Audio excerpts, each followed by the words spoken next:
Welcome to your daily dose of statistics. I am Professor Charlie Collins.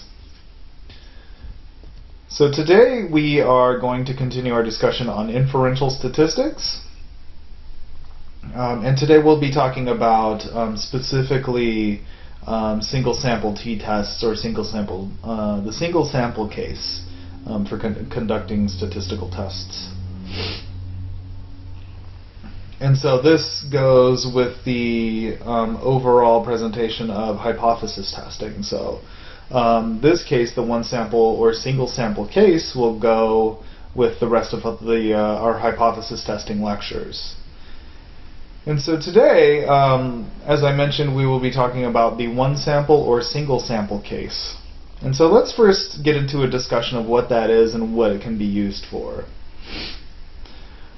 So the one sample test of significance, or the single sample t-test or single sample z-test, what it does is it essentially tests the difference between a sample's mean score and a population's score on some particular variable. So what we're looking at is group A's mean versus the population's mean on some outcome variable, right? Oftentimes what happens, however, is we don't necessarily have a whole population to select from. So what we can do is we can, or we don't have a whole population's data, so what we can do is we can select a sample of that population, assuming the sample size is large enough, roughly over 100, as well as assuming that the sample is representative of the population, and we can test against those two groups. So we can use a population sample as the proxy for the entire population. So let's just do a running sample here. So say we've created a prison reentry program, and we're interested in knowing the potential benefits of the reentry program, meaning reentry back into society. So our research question here is, do prisoners who participate in the prison reentry program go fewer days before obtaining work compared to prisoners released who do not participate in the reentry program? And so one of the goals here of our reentry program is to ensure that former prisoners can obtain work and start making money fairly quickly. So that's one of the main training components of the reentry program. So what we're doing is we're measuring the days, we're essentially counting the days between release and between the time of release and between the time they get the job, right? So the in-between times there is the number of days that we will be counting. So that is our outcome measure. And so say we have our general prison population, and what we find is we take a sample from them, right? Because we don't have the total mean, or we don't have the total population's mean. So we take a sample of released prisoners, and what we find is on average prisoners take about 91 days, so that's the population mean, to get a job, and with a standard deviation of 11. And our prisoners who were in the reentry program, again, our sample is 130, and what we find is they take, on average, about 77 days with a standard deviation of roughly 16 days. So what we can do is we can use this data to look at the differences between our reentry program or participants, as well as our prisoners who did not partake in the reentry program. So this will be our running example through this mini lecture. So let's take a moment and talk about the Z statistic versus the T statistic. So these are two different distributions. They're essentially the same distribution, or they are the same distribution when T has a sample size of over 120. The T statistic accounts for, or the T distribution accounts for smaller sample sizes. So what we can do is we can use the T statistic when we have a sample size of less than 100. And that distribution will account for that smaller sample size. We can also use the t-statistic when we don't know the population parameters, particularly standard deviation. And because we hardly ever know the population standard deviation in the social sciences, we'll use the t-statistic for the next few lectures. The t-statistic is more frequently used in these types of tests in the social sciences than the z-statistic. And in fact, statistics programs such as SPSS only have a t-statistic for these types of tests. So for this one sample case, for the one sample test, for example, we will only be using the t-statistic, and SPSS only uses the t-statistic. So let's run through the 5-step model for calculating the t-statistic. So step 1, first we need to make assumptions and meet our test requirements. So for our t-statistic, and this also goes with the z-statistic, these are assumptions that are made for the one case example, for the one case study. And so what our assumptions here are that our sampling is random, right? So we need random sampling. If our sampling is not random, we're violating an assumption, and so we can't use this statistic. Our sampling distribution is normally distributed, right? So you have mean, median, and mode are in the middle. Most of the sample is in the middle, and you have fewer people outside of the distribution in the tails. And our level of measurement is interval ratio, right? So if we don't have interval ratio variables for our outcome measure in this case, we cannot use the t-statistic. And that goes for any single sample case, right? So if we're doing any single sample cases, we need a level of measurement that is interval ratio. There is one special case that the book talks about, but for now we're going to focus on the interval ratio level of measurement as the outcome. So let's talk about step 2 here. And step 2, we need to state the Nolan research hypotheses. The Nolan research hypotheses are directly related to the research question. And so let's take a moment to review the research question. So we ask here, do prisoners who participate in the prison reentry program go fewer days before obtaining work compared to prisoners released who do not participate in the reentry program?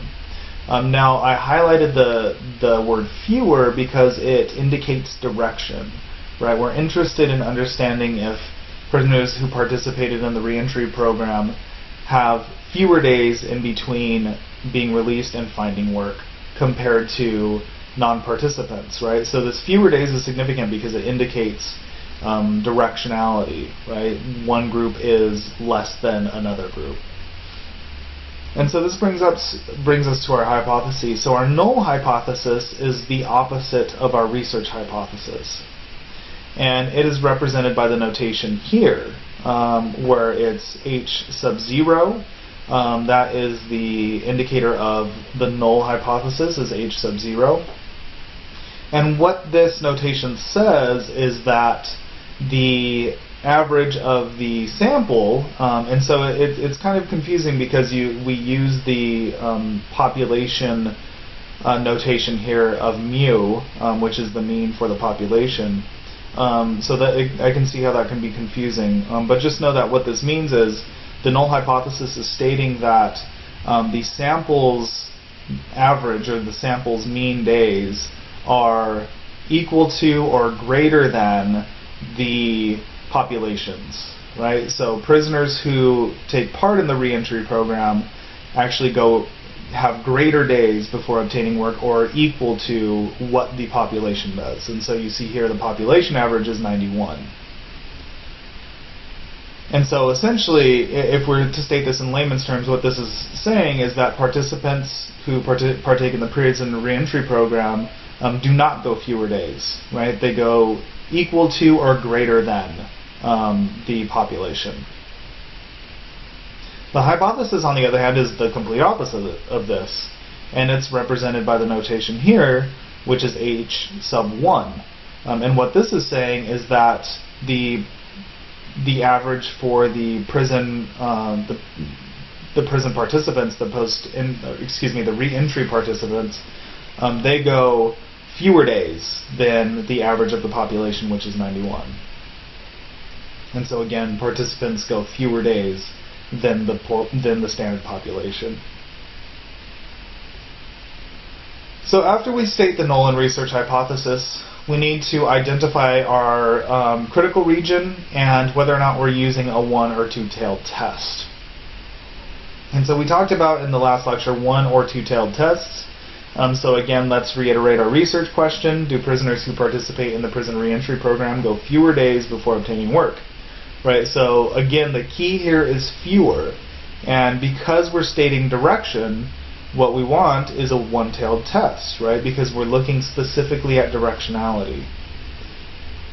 And so we have our little alpha box here, right? So this will tell us our one-tailed z-score. And these say z-scores in the box, but keep in mind that the t-scores and the z-scores are going to be the same once we get a sample above 120. And so here's our distribution, right? So since we're looking at a one-tailed test, what we want to do is we want to use the alpha level of 0.05, which gives us 95% confidence in accepting the hypothesis. Right? So we'll be using this critical region of -1.65. So what we're doing here is we're trying to, when we compute the test statistic, we're looking to see whether or not the test statistic is less than -1.65, right? So on the left-hand side of this critical region, or in the shaded area of that distribution. Now let's take a quick second to note the differences or the use of degrees of freedom with t-tests.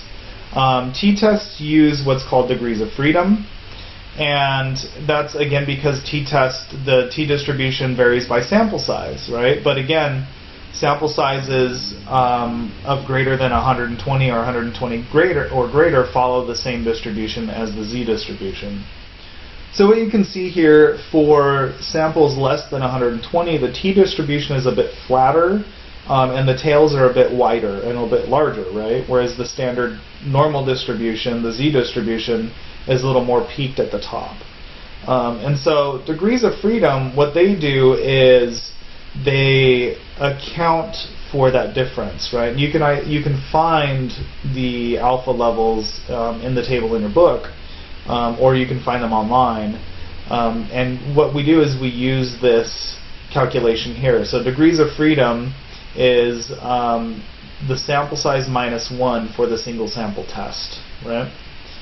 And so what you can do is you can calculate degrees of freedom, then you can go into the book and go into the appendix in the back, for the t-table, and identify the appropriate critical region for sample sizes smaller than 120. Because our sample size here is 130, we don't have to worry about this. So we just wanted to do a little side note here to talk about degrees of freedom really quick.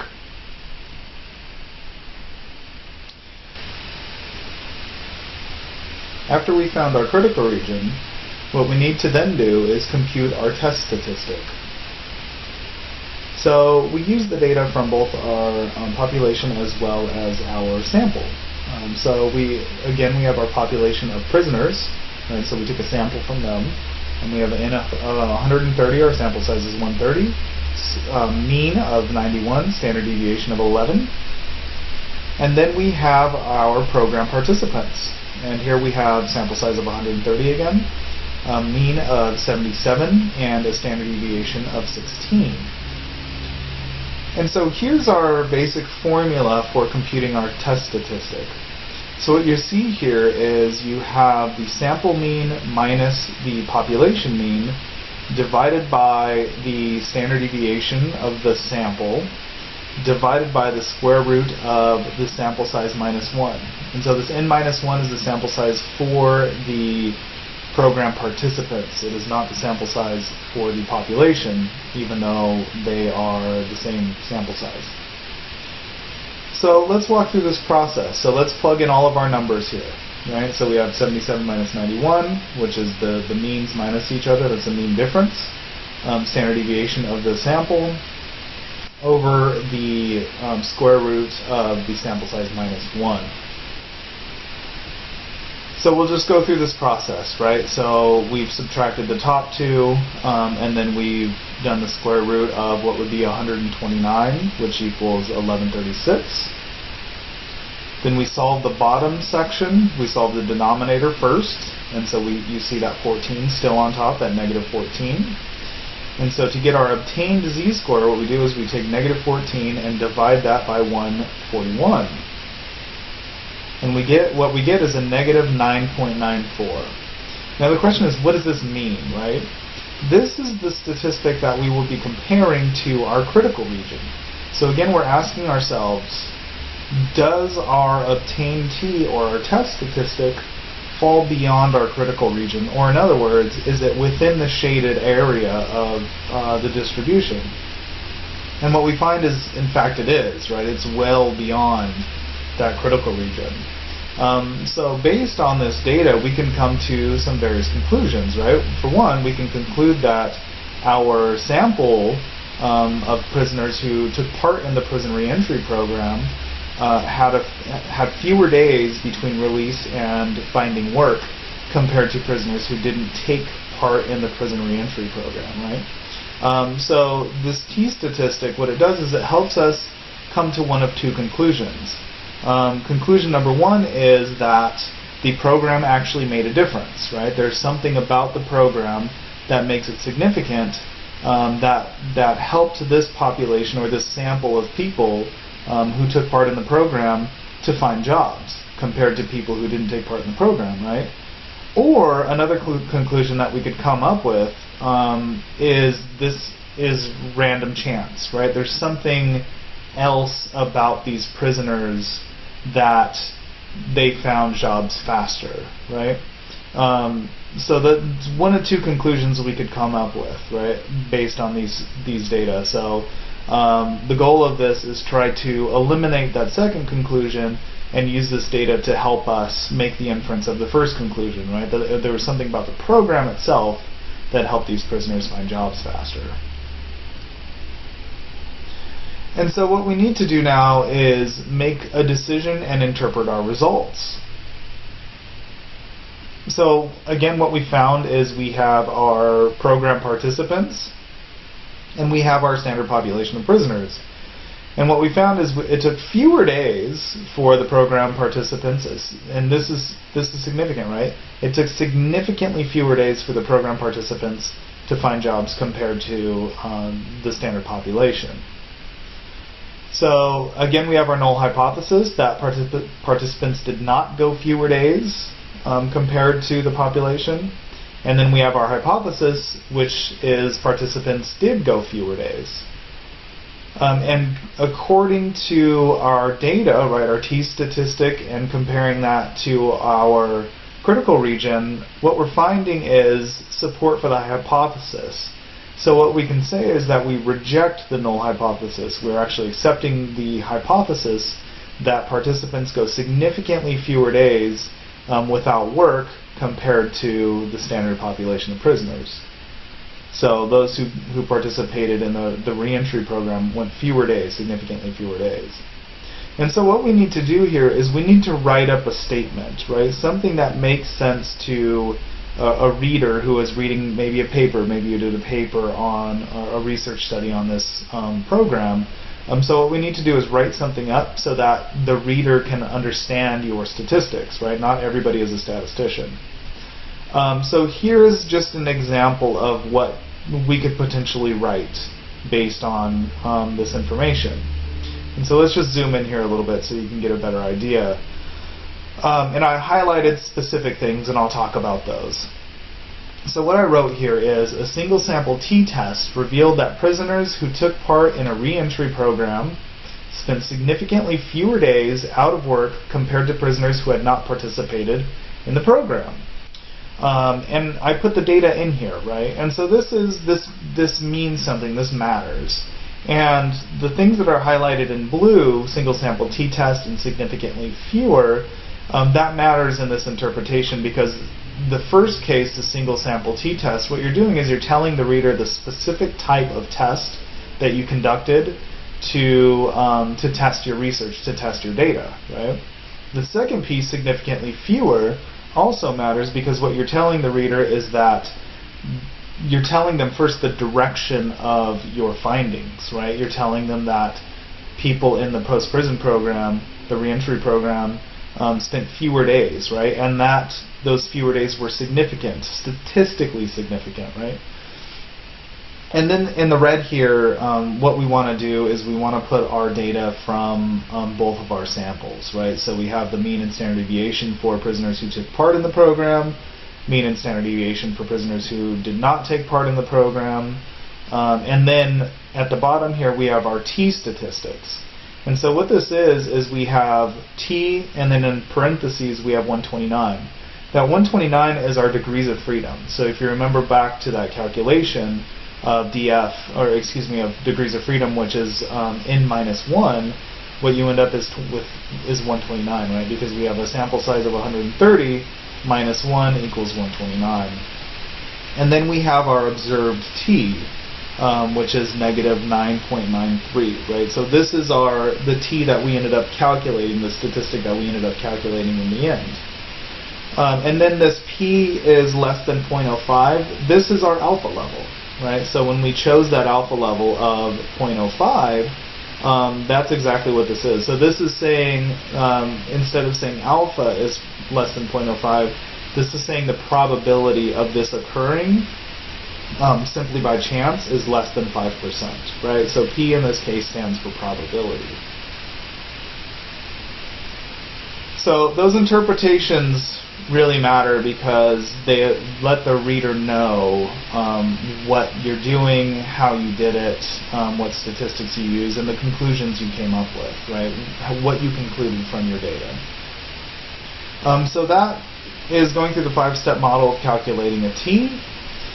And we went through the one sample or single sample case, right? Specifically looking at the T values and calculating a T statistic. We went through using a one sample test, the difference between Z and T statistic, the 5-step model, degrees of freedom, and that is your one sample case. So again, we'll continue our discussion on hypothesis testing. We have a few more lectures to get through here. And after we're done with that, we will be done with our inferential statistics and we'll move on. So we have a few more in hypothesis testing, and we will end our inferential statistics section. So that is your daily dose of statistics. Thank you for listening.